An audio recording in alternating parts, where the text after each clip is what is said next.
Oke, kamu tahu nggak kenapa kalau para pengusaha ngumpul sama teman-teman lamanya dan teman-teman lamanya itu adalah para karyawan, itu suka nggak nyambung. Jadi gini, ini sesuatu yang banyak banget kejadian. Kalau udah masuk ke bulan puasa misalnya, ada ngumpul-ngumpul, reunian, buka bareng. Nah itu biasanya orang-orang yang pengusaha itu agak males ikutan ngumpul-ngumpul. Apalagi kalau misalnya teman-teman lamanya itu adalah karyawan, gitu ya. Karyawan tuh bisa karyawan swasta, bisa karyawan negara atau PNS. Biasanya pengusaha tuh suka males. Kenapa? Karena satu sebenarnya alasannya. Satu, pengusaha kalau sudah ngumpul sama karyawan ngobrolnya nggak nyambung. Dan alasan tambahannya biasanya yang pengusaha itu minoritas. Makanya biasanya para pengusaha itu lebih suka ngumpul sama teman-temannya sesama pengusaha. Kenapa? Ya balik lagi, obrolannya nyambung. Lebih tepatnya curhatannya nyambung. Sekarang gini, misalnya saya punya circle, contoh aja 20 orang, di mana biasanya nih dari 20 orang itu 15 karyawan, 5 pengusaha misalnya contohnya ya. Lalu kemudian kita buka puasa bareng, ngumpul, reunian, ngobrol-ngobrol. Sekarang bayangin deh, karyawan tuh curhatannya apa? Karyawan curhatannya adalah satu, gajinya segitu-segitu aja. Kedua, kerjaan kantor makin banyak, makin numpuk. Ketiga, permintaan bos makin lama makin gak masuk akal. Misalnya disuruh kerjaan hari ini, deadline-nya ntar malam, contohnya kayak gitu.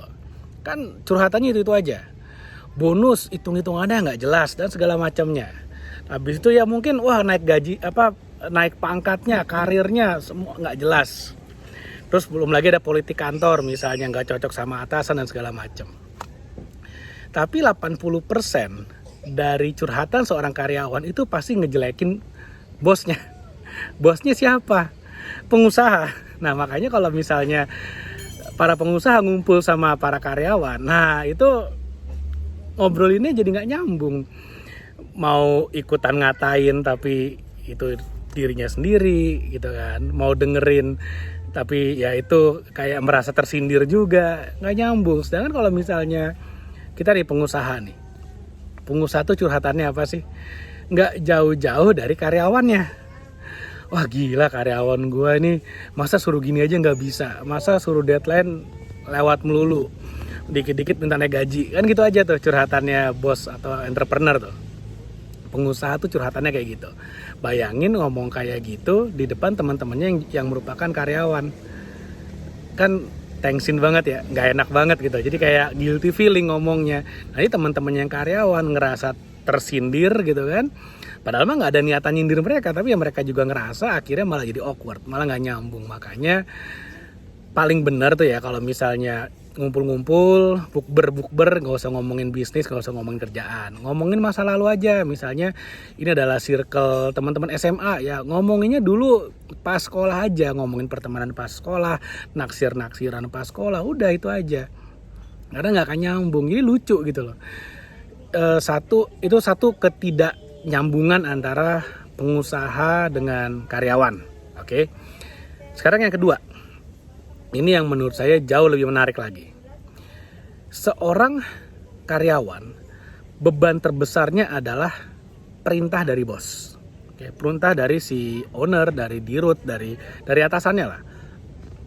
Jadi kalau level manager, tekanannya adalah perintah dari direktur. Direktur, tekanannya adalah perintah dari direktur utama. Direktur utama itu ditekan oleh perintah pemegang saham. Oke, para ownernya, para pemiliknya, para pemegang sahamnya. Jadi itu ada hierarki tekanan sampai akhirnya manajer menekan ke supervisor, menekan ke level admin. Kan seperti itu. Nah, sedangkan kita harus paham bahwa yang namanya perintah itu adalah sesuatu yang tinggal dilakukan ya. Jadi ya udah lakuin aja. Nah, Tapi itu jadi beban buat para karyawan. Sedangkan kalau kita lihat di sisi mata uang yang lain ya, sisi koin yang lain ya. Sebagai seorang pengusaha, tekanan terbesarnya adalah dari para customer. Kalau kita jualan misalnya tapi barangnya nggak laku, customer nggak ada yang beli, itu kan tekanan dari para customer sebetulnya. Nah, masalah terbesar dari seorang pengusaha adalah ketika mereka dapat tekanan dari customer, tapi mereka tidak ada yang mengarahkan, ngasih tahu, kasih perintah mereka harus ngapain. Nah, jadi para pengusaha ini tingkat kesulitannya itu menjadi sangat besar karena nggak ada yang ngasih tahu mereka harus ngapain. Apa yang harus mereka lakukan supaya barangnya diterima customer. Atau dengan kata lain, mereka harus ngapain supaya barang dagangannya laku. Sedangkan sebagai seorang karyawan, mereka merasa tertekan ketika mendapatkan perintah dari atasannya, padahal tinggal dilakuin aja. Yang paling susah sebetulnya ya, itu adalah ketika kita harus memutar otak kita, memeras otak kita untuk mencari tahu kita harus ngapain, dan di saat yang sama, apa yang harus diperintahkan kepada para bawahan. Itu sebenarnya yang paling susah kalau kita jadi seorang pengusaha. Karena gini, kalau perintahnya salah, atau ternyata yang kita arahkan ke karyawan tidak bisa meningkatkan produktivitas, tidak bisa meningkatkan penjualan, artinya satu, kita buang-buang duit nih pengusaha ya. Dari sisi pengusaha ya itu udah buang-buang duit. Bayar gaji, ada cost ini, cost itu, dan akhirnya tidak berhasil. Akhirnya tidak bisa meningkatkan produktivitas, tidak bisa meningkatkan penjualan, yang ada rugi, nombok, kalau perlu malah bangkrut sekalian perusahaannya. Sedangkan bagi para karyawan, ketika mereka tidak mampu melakukan arahan dari atasannya, yang mereka lakukan apa? Tinggal tanya, Pak, ini udah saya coba nggak bisa, ada masukan nggak Pak? Nah sekarang bayangin kalau kamu sebagai seorang pengusaha, ada masukan nggak? Nah siapa yang ngasih kamu masukan? Nggak ada. Kecuali kamu punya mentor, kecuali kamu punya coach bisnis, kecuali kamu punya partner, punya teman sparring lah, punya teman diskusi lah. Itu masih mending, masih ada yang ditanyain. Tapi ya pada umumnya, apalagi yang masih level UMKM ya nggak bisa. Siapa yang mau ditanyain? Ketika kita bingung dan tidak ada yang bisa kita tanyain, itu susahnya setengah mati. Itulah kesulitan utama dari seorang pengusaha yang mereka nggak mungkin curhat sama siapapun gitu loh. Mereka mau curhat sama siapa? Sama karyawannya. Yang ada karyawannya ilfil, yang ada karyawannya jadi nggak semangat mau kerja lagi. Waduh, ini bos gue udah nyerah nih. Bos gue ntar lagi bos gue udah mau KO nih. Jadi kalau karyawan minim-minim nanya temennya, mereka bisa saling bantu, bisa saling support. Nanya atasannya wajib bantu. Atasannya nggak bisa bantu, atasannya lagi sampai ke dirutnya nggak bisa bantu. Nah dirutnya bingung nanya siapa. Nah itulah sebetulnya kesulitan, ketidaksinkronan. Itu adalah dua sisi mata uang yang sama, tapi yang dipandang itu benar-benar berbeda banget.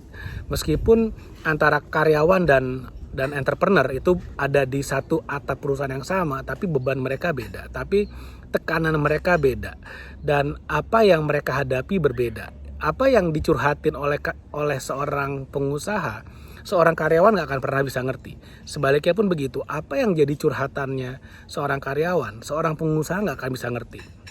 Kecuali pengusaha yang awalnya berasal dari karyawan lalu kemudian dia menjadi pengusaha, atau sebaliknya dulu pernah jadi pengusaha lalu kemudian karena satu dan lain hal akhirnya bekerja untuk orang lain sebagai seorang karyawan.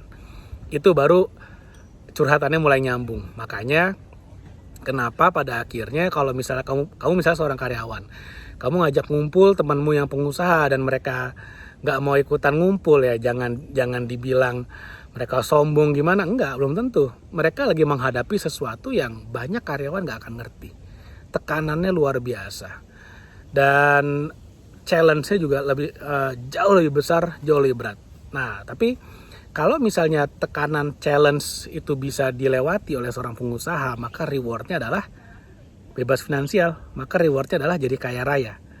Jadi ya kalau misalnya kamu nonton video ini lalu kemudian terinspirasi, wah ini kayak seru nih jadi pengusaha nih, tekanannya banyak, seru nih, digampar kanan kiri nih. Tapi kalau misalnya bisa terlewati, kita akan sukses luar biasa, akan jadi kaya raya, dan kamu tertarik ya, welcome to the jungle.